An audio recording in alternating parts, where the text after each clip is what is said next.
Информация о кандидатах, кабинки для голосующих пригласительные. До выборов президента страны всего несколько дней, а избирательный участок номер 125, который расположен в ДК сельского поселения Нестеровское, практически готов принять голосующих. Дело осталось за малым – раздача пригласительных. На сегодняшний день, мне кажется, мы уже готовы, списки наши готовы, все пригласительные мы уже написали, как вы видите, все.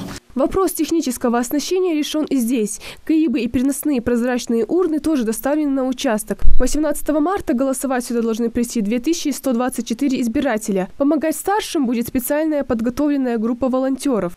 Будем сами, члены комиссии, разносить по дворам пригласительные, разъяснять людям, что это важно, чтобы люди приходили, голосовали.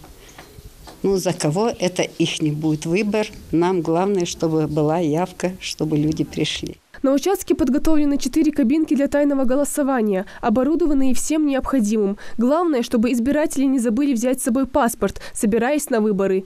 Для избирателей с ограниченными возможностями здесь есть своя кабинка. В ней лежит лупа и памятка о порядке голосования избирателей. Но в случае чего, если человек не может выйти из дома, то до 16:00 он может написать заявку, и к нему выйдут на дом. В день выборов скучать избирателям точно не придется. Здесь их будут развлекать казачий хор и танцевальный коллектив. А также для голосующих в Доме культуры развернется ярмарка, где они смогут закупиться разной продукцией по доступной цене. Также на участке подготовлены комнаты матери и ребенка, отдыха и молитвы. А в случае, если кому-то из избирателей потребуется медицинская помощь, здесь будет дежурный врач. Ната Евлоева, Адам Далаков, Новости 24.